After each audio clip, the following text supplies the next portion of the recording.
안녕하세요. 반갑습니다. 신약성경, 성경과 인간의 신약성경 로마서에 대해서 공부할 차례입니다. 오늘이 일곱 번째 제7강이 되겠죠.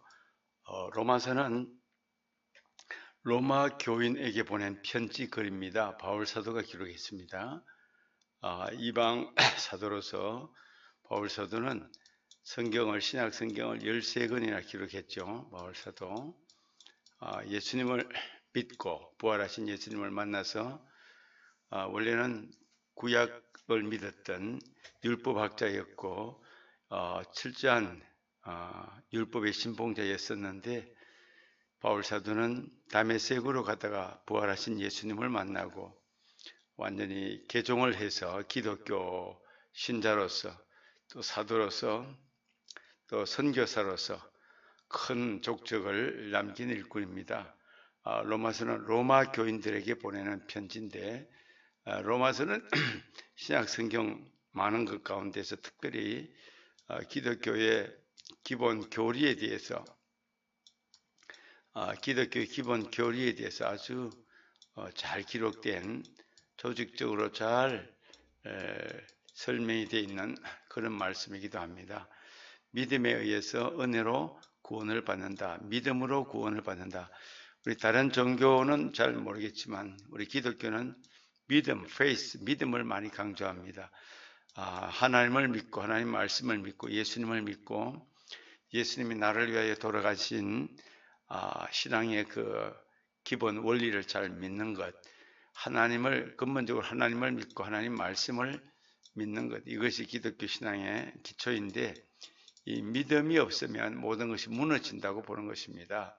신앙도 무너지고 관계도 무너지고 모든 조건이 다 무너지는데 믿음, 하나님에 대한 믿음, 신실한 믿음이 모든 구원의 기초가 되고 은혜는 하나님이 주신 선물, 하나님이 값없이 주시는 선물을 은혜라고 그렇게 표현하죠. 그래서 믿음이라는 것은 노력이 아니고 인간의 공로도 아니고 인간의 선행도 아닙니다. 오직 하나님과의 관계로 일어나는 믿음에 의해서 하나님이 주신 선물로 구원을 받는다, 이렇게 우리 이해할 수가 있겠죠. 자, 이 로마서는 이런 믿음의 기본 교리에 대해서 잘 설명을 하고 있습니다. 자, 로마서는 1장부터 16장까지 기록이 되어 있습니다. 로마에 있는 교회에 편지 쓴 사도 바울의 편지다. 로마 교회에 편지를 쓴 거죠. 로마 교회는 그 당시에 이스라엘로부터 가장 먼 곳이었습니다. 이스라엘이 여기 있다면 소아시아를 거쳐서 유럽을 거쳐서 지중해 로마까지 굉장한 거리죠. 그런데 바울 사도는 배를 타고 결국은 로마까지 가게 되고 이미 가보니까 믿는 백성들이 있었습니다. 로마 교회가 세워지고 있었는데 이들에게 믿음에 대하여 예수 그리스도에 대하여 복음에 대하여 믿음의 교리에 대하여 굳게 서도록 바울 사도가 그런 교리적인 편지를 로마 교인들에게 보낸 것입니다. 자, 그 다음에 이제 로마서의 전체적인 구조를 보면 로마서는 1장부터 16장까지 기록이 되어 있습니다. 1장부터 16장. 그래서 앞부분은 편지이기 때문에 인사가 있고 목적, 서신의 목적이 기록되어 있고 바른 복음에 대하여 이렇게 잘 설명을 해줍니다. 복음이 뭐냐? 기독교인들이 믿어야 할 이 복음의 내용이 뭐냐 하는 믿음으로 구원을 받는다는 이 복음의 기본 교리에 대해서 믿음으로 구원을 받는다. 이런 내용이죠. 믿음으로 구원을 받는다. 바른 복음에 대한 설명을 자세하게 기록을 하고 있는 것이 1장에서 11장까지고 그 다음에 12장부터 15장까지는 신앙생활에 대해서 복음은 이론이라면 이것은 실천이죠. 실천. 12장부터 15장까지는 실천 생활에 대하여 잘 설명을 해주고 있고 마지막 부분에 이제 편지, 결론, 또 사적인 인사, 부탁 이런 내용들로 전체적으로 구성되어 있습니다.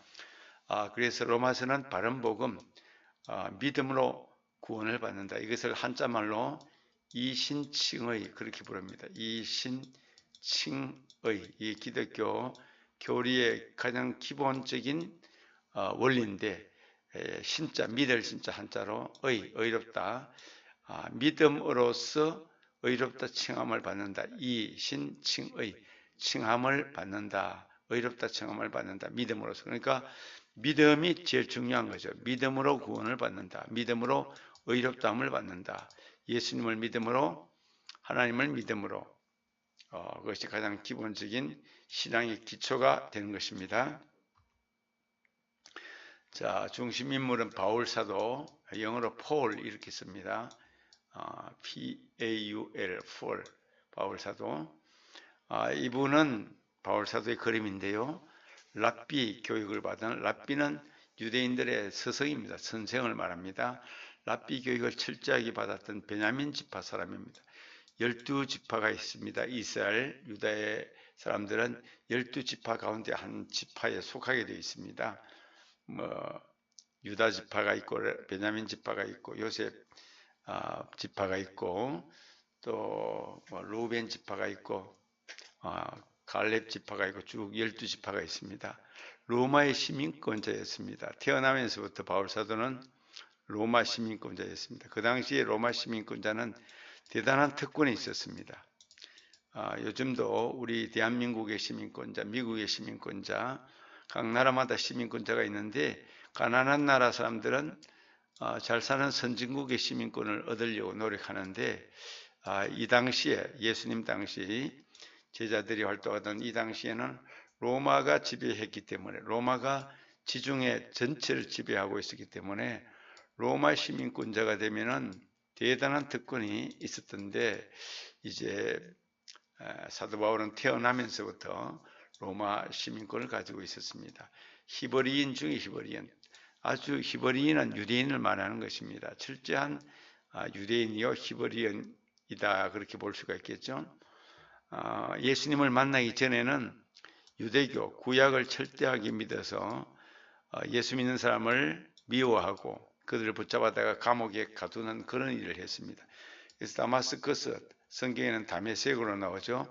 다마스커스 소아시아에 있습니다.로 가는 길에 예수님, 부활하신 예수님을 만났습니다. 그래서 말을 타고 가는데 예수 믿는 사람을 체포하기 위해 다마스커스로 말을 타고 가는데 갑자기 하늘에서 빛이, 아주 강렬한 빛이 내리쬐면서 부활하신 예수님이 나타나서 사울아 사울아 네가 왜 나를 핍박하느냐라는 말씀을 하면서 바울 사도는 쓰러지고 눈을 멀게 됩니다. 3일 동안 앞을 보지 못하고 쓰러져 있다가 다른 사람들에 이끌려서 다마스커스로 가서 그곳에서 아나니아라고 하는 제자를 통하여 기도를 받고 안수 기도를 받고 변화가 되어서 이제 새 사람이 되고 예수님을 믿게 됩니다. 그때부터 예수님을 믿게 되고 예수 그리스도의 제자가 되고 특별히 이방인들을 위한 사도로 부름을 받았습니다.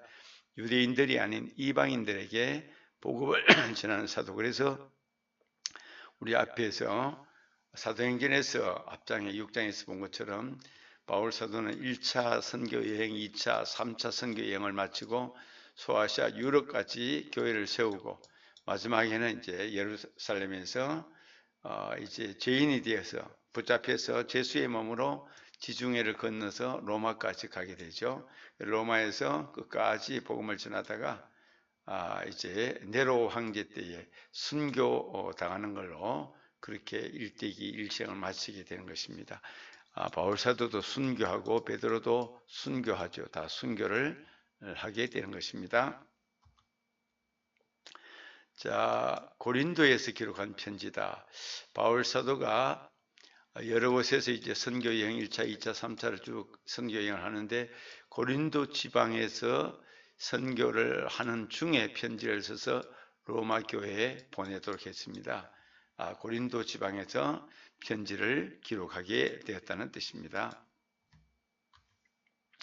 자, 여기 이제 지도가 있습니다. 바울 사도의 3차 전도 여행. 바울 사도가 여기에서 이렇게 안디옥에서 시작해서 쭉 더베, 루스드라, 안디옥 쭉 여기서 소아시아를 마치고 빌립보, 유럽입니다.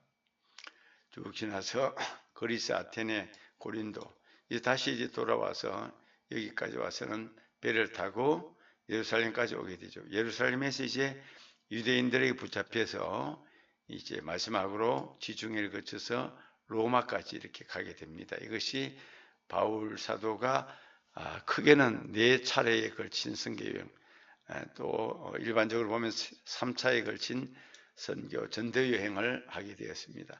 마지막에 예루살렘에서 체포가 돼 가지고 죄인의 몸으로 로마까지 가게 되는 그런 놀라운 일대기를 볼 수가 있습니다. 십자가 죽음과 부활, 본문에 나타난 그리스도. 바울 사도는 다른 사람들과 다르게 예수 그리스도의 십자가와 부활, 이것을 큰 두 기둥으로 그렇게 여기면서 복음을 기록하고 전파합니다. 예수 그리스도는 십자가의 죽으심과 또 3일 만에 부활하셨다. 여기에 기독교의 모든 진리가 담겨 있습니다. 죽음과 부활, 십자가에서 죽음으로 모든 인간의 죄를 용서하고, 예수님은 죽어서 끝난 것이 아니라 다시 3일 만에 부활하셔서 이제 성천하시고 지금은 하나님 보좌 우편에 앉아 계신다고 우리가 알고 믿고 있습니다. 자, 로마서 6장에는 은혜로, 하나님의 은혜로 의롭다함을 받은 것은 믿음을 통하여 그리스도의 죽음과 부활 생명에 연합할 때 가능하다. 믿음을 통하여. 믿음이 없으면 다 무너진다고 보는 것이 기독교 신앙입니다. 예를 들어서 부부 간에도 서로 사랑을 하지만 믿음이라는 신의 신뢰관계가 절대적으로 중요합니다. 만약에 남편이 아내를 당신 못 믿겠다 하면 의심증이 생기면은 두 사람이 못 살죠. 의심하면 못 살죠. 아내도 남편도. 우리 하나님에 대한 믿음도 의심하면 다 무너지게 되어 있습니다. 믿음이 예수님이 돌아가셨다가 다시 부활하셨다, 이걸 믿어야 됩니다. 믿음을 가지면 하나님께서 은혜로 성령을 통하여 믿어지도록 도와주십니다. 그것이 놀라운 신앙의 신비에 속하는 거죠. 아무리 설명해도 이해할 수 없고 깨달을 수 없는 놀라운 일이 믿음을 통하여 하나님의 성령으로 도우시면 그것이 가능하다는 것을 알게 됩니다. 핵심 주제와 메시지, 바른 복음. 우리 앞에서도 얘기한 것처럼 바른 복음이 뭐냐? 바른 복음, 그게 틀린 복음도 있다는 것이죠. 우리 이단들은 틀린 잘못된 복음을 가르치고 있죠. 바른 복음은 예수님께서 십자가에서 죽으시고 부활하셨다는 것, 이것이 바른 복음의 핵심입니다. 그래서 예수님께서 십자가에 달려 죽으시고 부활하셨다. 이것을 믿음으로 의롭다함을 받는다. 믿음으로 의인이 된다. 이신칭의가 된다. 이것을 우리가 가르치고 믿게 되는 것이 기독교의 복음의 핵심입니다. 그래서 바른 복음이란 무엇인가? 바른 복음이란 예수 그리스도의 십자가의 죽으심, 예수님이 십자가를 통해 죽으셨다. 예수님은 죄가 없으신데 죽으셨다. 인간의 죄를 대신 지시고 죽으셨다. 그리고 3일 만에 부활하셨다. 이것을 믿음으로 하나님께서 의롭다 하신다. 의롭다 칭하신다. 그래서 영원한 생명을 얻는 것. 이것이 기독교 복음의 핵심 원리고 줄기입니다. 예수님은 십자가에 죽으셨고 또 부활하셨고, 이것을 믿음으로 하나님은 자녀가 되는 의인이 되는 그런 칭의를 주시고 영원한 생명을 얻게 된다. 이것이 복음의 핵심이 되는 것입니다. 그래서 의인은 믿음으로 말미암아 살 것이라. 구약에 나옵니다. 하박국서에 나오죠. 의인은 믿음으로 살리라. 의인은 선한 행실로 사는 것도 아니고 착한 일을 많이 해야 되는 것도 아니고, 의인은 여러 가지 다른 자기의 노력을 아무리 갖다 붙여도 안 됩니다. 하나님을 믿어야 되고 예수님을 믿어야 됩니다. 그러므로 인하여 구원의 역사, 의인이 되는 역사가 생기는 것입니다. 핵심 주제 둘, 하나님의 법, 율법. 하나님의 법이 뭐냐? 구약의 율법이죠. 율법으로는 구원의 빛으로 인도하는데 율법으로는 안 되더라는 거예요. 율법으로는 의롭다함을 온전히 이룰 육체가 한 사람도 없다. 율법은 수백 개의 율법이 있는데 그걸 한 가지만 범하면 법을 다 범한 것이 된다. 100%다 이루는 사람은 세상에 아무도 없다는 것입니다. 인간은 생각으로, 마음으로, 손으로, 발로 뭔가 모르게 자기도 모르게 죄를 범하는 것이 인간이라고 보는 것입니다. 그래서 율법으로는 한 사람도 온전한 의인이 될 수가 없다. 이것이 성경의 가르침이기 때문에 그래서 예수님이 죽으셔야 됐다. 인간의 죄를 위하여. 그래서 예수님을 믿음으로 나 위하여 죽으신 예수님을 믿음으로 우리는 내가 잘한 것이 하나도 없지만 의인이 될 수가 있다. 의롭다함을 받는다. 그런 뜻인 거죠. 하나님의 진노와 심판을 피할 수 있는 죄인을 자각하는 것이 율법이다. 나는 율법을 도저히 지킬 수 없구나. 나는 죄인이구나. 이것을 깨닫게 만드는 것이 율법이라는 것입니다. 자, 성령의 도우심. 우리 기독교는 한 분 하나님을 믿는데 하나님은 아버지, 성자, 아버지, 성부 하나님, 아들, 성자 예수님, 성령 하나님, 이 세 개의 위격이 있다고 보고 있습니다. 세 분이 아니고 역할이 다르고 신분이 다른 것입니다. 그러나 한 분 하나님이십니다. 성령은 하나님의 영입니다. 성령께서 믿는 백성들을 도우신다고 성경은 가르쳐 줍니다. 부활 생명으로 인한 구원은 오직 성령의 도우심, 내 힘으로 안 되고 성령께서 우리 마음에 감동을 주시고 믿게 하고 깨닫게 하고 또 감동을 받게 하고 변화되게 하고 사람의 결심은 약하지만 성령이 도우시면 성령의 도우심 때문에 이 생명을 믿음을 우리가 지킬 수가 있다고 보는 것입니다. 자, 그리스도인의 바른 믿음 생활. 자, 앞에서 예수 그리스도를 믿음으로 구원을 받는 그래서 의인의 칭함을 받고 영생을 얻게 되는데 그런 사람들, 믿음으로 구원을 받은 사람들이 생활을 어떻게 해야 되느냐? 그것이 이제 우리 12장부터 16장까지 쭉 기록되어 있습니다.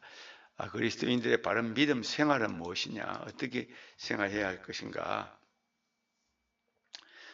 자신의 몸을 거룩한 살아있는 희생 제물로 하나님께 드리는 것, 영적 예배, 자기 몸 전체를 하나님을 위하여 쓰임받도록 충성하고 헌신하고 자기 몸 전체를 하나님께 드리는 것이 그것이 영적 살아있는 예배다. 성경은 그렇게 가르쳐주고 있습니다. 그래서 우리가 일을 하거나 직장에서나 가정에서나 어떤 놀이를 하든지 간에 그것이 하나님의 영광을 위하여 하나님과 함께 내 마음속에 성령의 풍성함과 도우심을 받아서 생활하면 그것이 영적인 삶이고 제사고 예배가 된다. 그렇게 성경은 깨닫게 해주십니다. 자, 우리 생각 나누기가 있습니다. 바울 사도가 주장한 바른 복음은 무엇이며 여기에 비추어 바른 복음은 다른 복음은 또한 무엇인가? 바른 복음은 예수 그리스도의 십자가의 죽으심과 부활 또 그것을 믿음으로 구원을 받는다는 그런 믿음의 기초 원리를 말하는 것입니다. 예수님을 부인하거나 십자가를 부인하거나 예수님의 부활을 부인하면 이건 바른 복음이 아니고 다른 복음, 잘못된 복음이 된다. 그렇게 우리는 말할 수가 있습니다.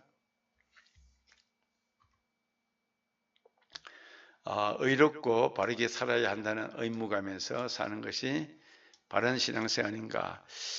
의무감도 물론 있어야 되겠죠. 그렇지 않다면 바른 신앙생활이 무엇인지 서로 토의해보자. 바른 신앙생활은 바른 믿음을 가져야 되겠죠. 믿음이 없이 내 생각과 내 뜻대로 도무지 바르게 살 수는 없습니다. 바른 신앙생활을 하려면 믿음의 원리, 예수님을 믿고 예수님의 십자가의 죽으심을 믿고 나 위하여 죽으심을 믿고 부활을 믿고 또 성령께서 내 마음문을 열어서 들어오셔서 나를 믿음 생활을 잘할 수 있도록 인도하심을 순종하며 또 내 마음을 열고 받아주고 바른 신앙생활을 하기 위해서는 그야말로 나의 뜻과 나의 생각을 죽이고 하나님께 합당한 믿음 생활을 할 수 있도록 그렇게 마음을 열어가는 것이 대단히 중요한 것이죠. 자, 믿음으로 그리스도의 몸에 연합하는 것은 매우 중요한데 연합된 그리스도의 몸을 우리는 교회라고 부른다. 교회는 예수님이 머리가 되시고 몸이 되시고 우리 각 지체들은 성도들은 지체라고 말하고 있습니다. 그래서 각 지체들이 하나로 연합해서 그리스도의 몸을 이룬다. 이것이 교회라고 봅니다. 바울 사도가 그렇게 설명하고 있죠. 그리스도의 몸에 연합된 지체들은 어떻게 움직일 것인지 상상하고 생각을 나눠보자.